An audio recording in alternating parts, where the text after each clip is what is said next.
Wielu młodych ludzi nie opuszcza już swoich domów. Zawsze istnieje ryzyko. Kolejny schemat uchylania się od poboru do służby został zdemaskowany przez funkcjonariuszy Departamentu Dochodzeń Strategicznych w Kijowie i Wydziału Śledczego Departamentu Kijowskiej Policji.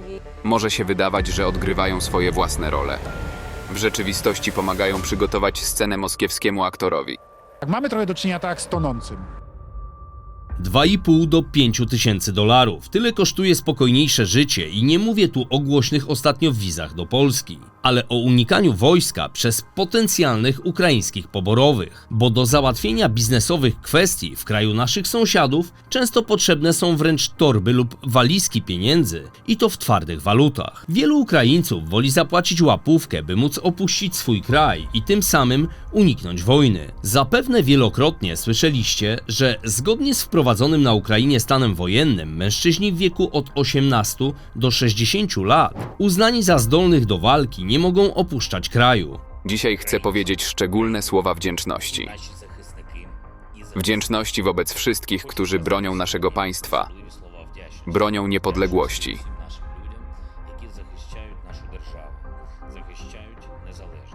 Ale tak jak zwykle bywa z większością przepisów, zawsze istnieją jakieś wyjątki i oczywiście, gdy takowe są, to nie trzeba długo czekać, by stały się motorem napędowym wielkiej korupcji. Przyjrzyjmy się dziś, jak bardzo skorumpowani potrafią być tamtejsi urzędnicy i nie tylko oni, oraz z czym za moment może zderzyć się Ukraina i pośrednio, niestety, my Polacy. A teraz problem nie mają Rosjanie, mają Ukraińcy. Często ta mobilizacja ma charakter łapanki. Zanim zgłębimy dzisiejsze zagadnienia, chciałem Wam gorąco podziękować za wsparcie w sekcji komentarzy, za suby, za kciuki w górę i wszystko to, dzięki czemu motywujecie mnie i ludzi ze mną pracujących do dalszej intensywnej pracy. Oczywiście w ramach wsparcia zapraszam Was również do naszego sklepu, gdzie zawsze możecie znaleźć coś ciekawego, włącznie z naszą autorską grą planszową Globalista, stworzoną z myślą o Was, by urozmaicić Wasze rodzinne wieczory i weekendy. Planszówka nie dość, że edukuje i jest super analogową odskocznią od wszechobecnej elektroniki, to jeszcze fantastycznie może bawić Was i Waszych najbliższych. Nie przedłużając, zobaczmy, jak na naszych oczach zmienia się geopolityczne oblicze współczesnego świata. Zapraszam.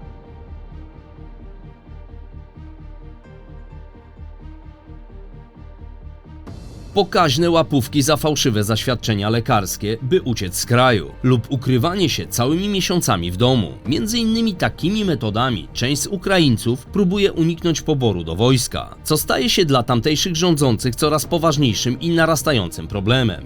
Ten 30-letni mężczyzna jest urzędnikiem państwowym, co oznacza, że jest zwolniony z poboru, ale dostał wezwanie, które wprawiło go w panikę.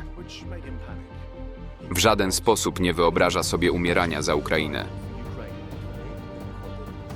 Wielu młodych ludzi nie opuszcza już swoich domów. Zawsze istnieje ryzyko. Trzeba być bardzo ostrożnym i mieć oczy dookoła głowy, na wypadek niebezpieczeństwa. To naprawdę stresujące. Nic więc dziwnego, że często wielu Polaków, ale i inne narodowości zachodziły w głowę, skąd niektórzy rzekomo uciekający przed wojną mają tyle pieniędzy, by spokojnie rozpocząć nowe życie w Polsce lub innych krajach Europy. Oczywiście nie uogólniając, bo część z nich uczciwie zapracowała na swoje pieniądze, ale inni weszli w ich posiadanie nielegalnie, skoro niektórzy wydają oszczędności życia, aby nie brać udziału w toczącym się na Ukrainie konflikcie. W teorii zaświadczenie wydane przez stosowną instytucję i stwierdzające na przykład posiadanie trojga i więcej dzieci lub lekarskiego orzeczenia o niepełnosprawności, albo bycie studentem uczelni wyższej mieszkającym za granicą jest wystarczającym powodem, żeby nie trafić do ukraińskiego wojska. Ilu młodych i nieco starszych Ukraińców postanowiło wymigać się od służby wojskowej i prawie pewnego posłania ich na front najlepiej widzimy w naszym kraju. Ale nie tylko, bo podróżując po Europie, czy nawet poza nią, nie trudno spotkać mężczyzn w wieku podlegającym poborowi, szczególnie po wprowadzonych na Ukrainie zmianach przepisów. Z drugiej strony, kto przy zdrowych zmysłach i posiadający wystarczająco dużo środków chce walczyć za kraj, w którym korupcja to jeden z najlepszych sposobów na szybkie dorobienie się fortuny.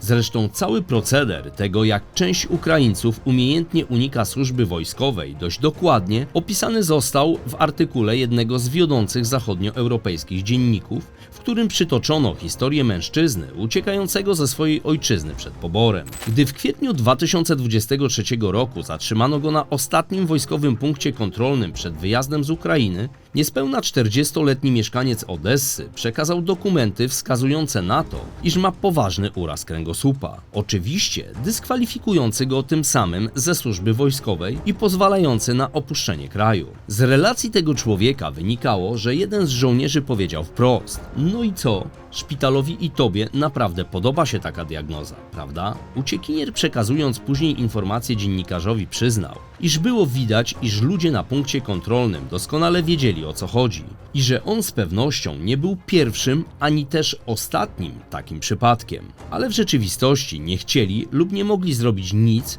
aby go powstrzymać, więc pozwolili jechać dalej. To pokazuje dobitnie, że interes musi się kręcić, by ludzie w niego zamieszani swoje zarobili. Ów anonimowy mężczyzna, który opowiadając dziennikarzom o swojej sytuacji wolał nie ujawniać personaliów i w sumie trudno mu się dziwić, skoro doskonale zdaje sobie sprawę z tego, co zrobił, przyznał tylko, że dał łapówkę w wysokości $5000, czyli około 20 000 złotych, aby uniknąć potencjalnego poboru do ukraińskiej armii i trafienia na linię frontu w prowadzonej przeciwko rosyjskiemu najeźdźcy wojnie. Dodając przy tym, że od początku wiedział, iż nie może dopuścić do sytuacji, w której trafi do okopów, wolał więc wydać tą sporą dla niego kwotę na łapówkę, niż pójść niemal na pewną śmierć na froncie. By wysłano go do szpitala na rezonans magnetyczny kręgosłupa, a szpital przedstawił stosowne zaświadczenie stwierdzające, że ma poważną wadę kręgosłupa, dzięki czemu w zaledwie 14 dni uzyskał dokumenty pozwalające na wyjazd z kraju. Jednym z jaskrawych przykładów takiej działalności było zatrzymanie w sierpniu 2023 roku na terenie Kijowa lekarzy i ludzi z nimi współpracujących, którzy załatwiali zaświadczenia o niepełnosprawności.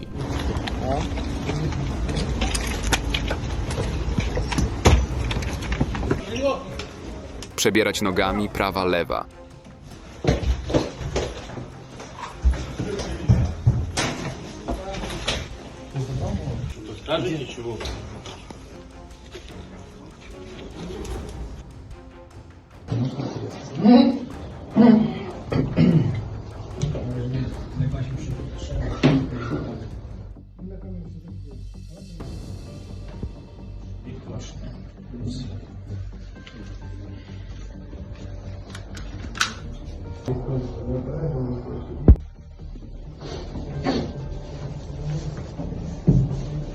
Kolejny schemat uchylania się od poboru do służby został zdemaskowany przez funkcjonariuszy Departamentu Dochodzeń Strategicznych w Kijowie i Wydziału Śledczego Departamentu Kijowskiej Policji.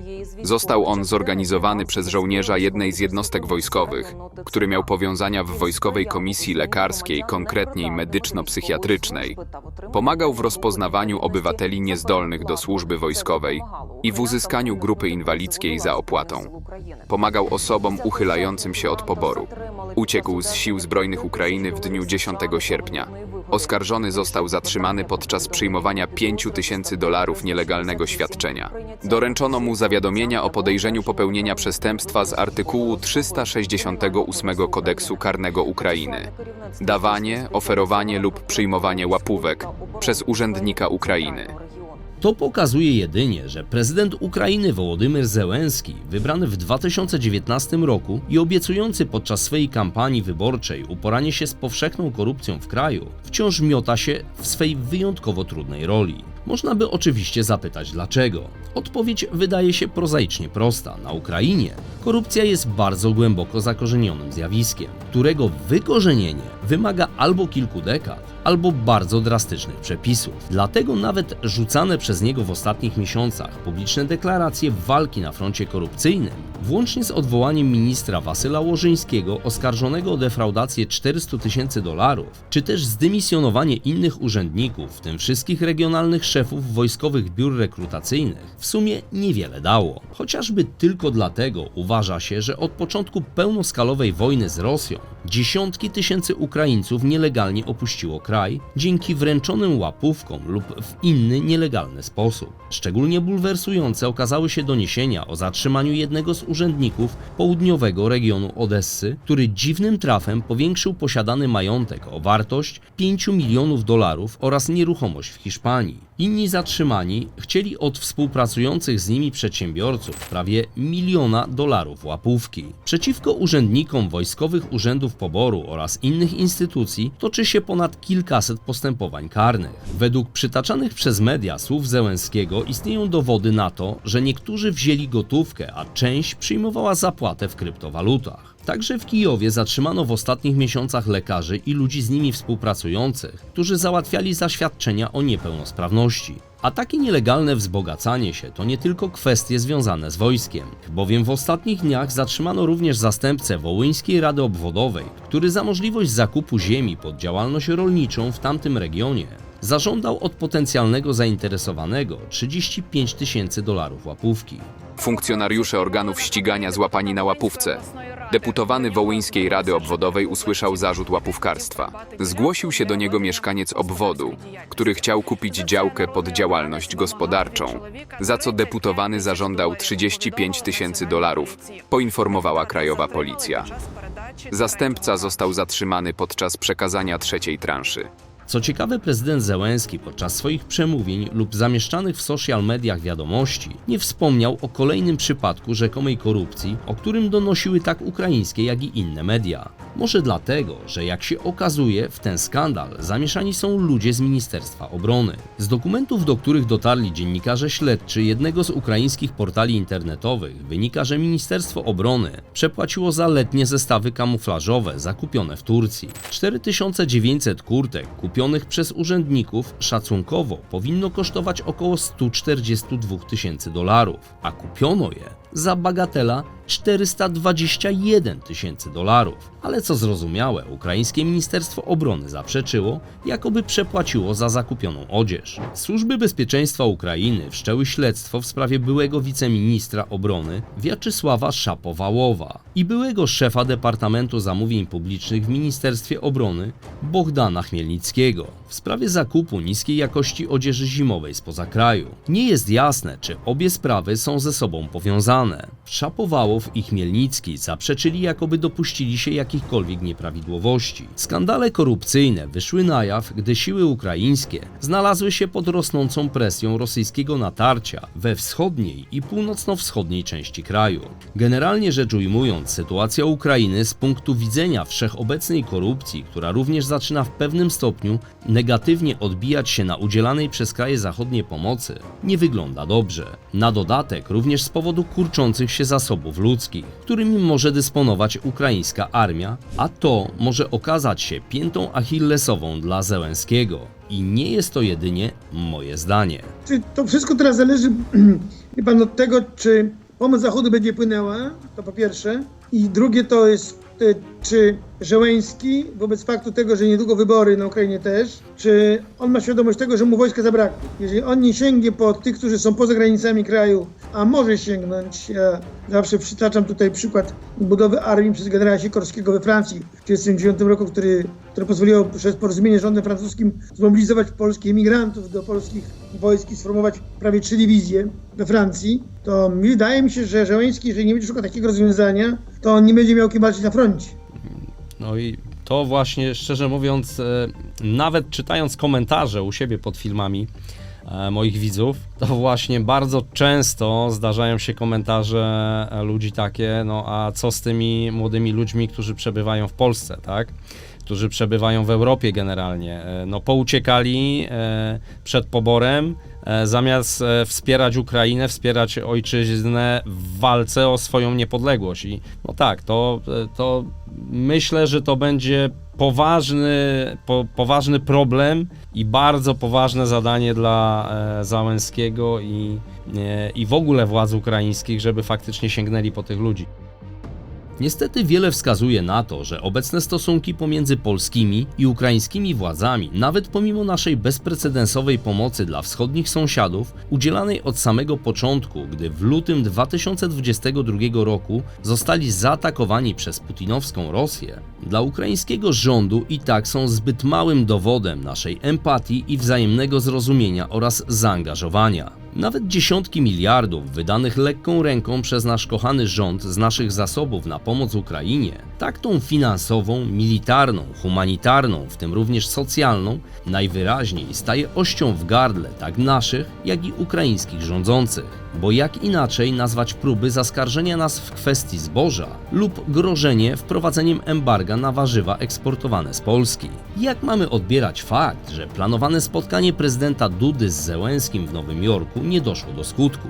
Tym bardziej dają do myślenia słowa naszego prezydenta, w których stwierdził, że Ukraina jest niczym tonący. A każdy, kto chociaż raz brał udział w ratowaniu tonącego, wie, że tonący jest niezwykle niebezpieczny i że może wciągnąć nas w głębiny. Jak mawiają, tonący brzytwy się chwyta, a tak naprawdę chwyta się wszystkiego, czego tylko może. Ze słów Andrzeja Dudy można również wywnioskować, iż musimy działać roztropnie, aby uchronić się przed krzywdą ze strony w tej cudzysłowie tonącej osoby. By nam nie wyrządziła krzywdy, bo jak tonący nas utopi, to nie dostanie pomocy. Mamy trochę do czynienia tak jak z tonącym. My jesteśmy tym, który ratuje. Jak jest tonący, każdy, kto kiedykolwiek brał udział w ratowaniu tonącego, czy każdy, kto kiedykolwiek uczył się o tym, co dzieje się w tej sytuacji, wie o tym, że człowiek tonący jest niesłychanie niebezpieczny, ponieważ może pociągnąć w głębiny. Ma siłę niewyobrażalną na skutek obawy osobistej, wpływu adrenaliny i może po prostu utopić ratującego.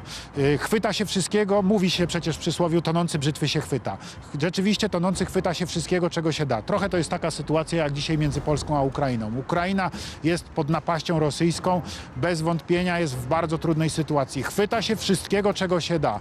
Czy można mieć o to do niej pretensje? No, oczywiście można mieć pretensje. Czy trzeba działać tak, żeby się obronić przed uczynieniem nam szkody przez tonącego? Oczywiście, że musimy tak działać, żeby się obronić przed uczynieniem nam szkody przez tonącego, bo jak tonący doprowadzi do szkody i nas utopi, to nie dostanie pomocy. Otworzyliśmy tymczasowy morski korytarz eksportowy. Pracujemy nad zachowaniem dróg lądowych. Niepokojące jest to, że niektórzy w Europie odgrywają solidarność w teatrze politycznym, zamieniając ziarno w thriller. Może się wydawać, że odgrywają swoje własne role. W rzeczywistości pomagają przygotować scenę moskiewskiemu aktorowi. Z całym szacunkiem, panie prezydencie, ja również pomagałem jak mogłem. I cała moja rodzina, a przy okazji szereg moich znajomych i gro polskiego społeczeństwa. Ale rozsądek przy tym wszystkim należało zachować znacznie wcześniej. Wystarczy tu bowiem zacytować słowa naszego wieszcza Jana Kochanowskiego. Dajmy, a naprzód dajmy. Polak mądry po szkodzie, lecz jeśli prawda i do tego nas zbodzie, nową przypowieść Polak sobie kupi, że i przed szkodą, i po szkodzie głupi. Tyle na dziś. Bardzo dziękuję za waszą uwagę i do następnego razu. Cześć. Bednarski na kłopoty ma zawsze środek złoty. Czegoś się martwisz, co ty proste to jak drut. Bednarski na kłopoty ma zawsze środek złoty. Weźmie się do roboty, zdrowy.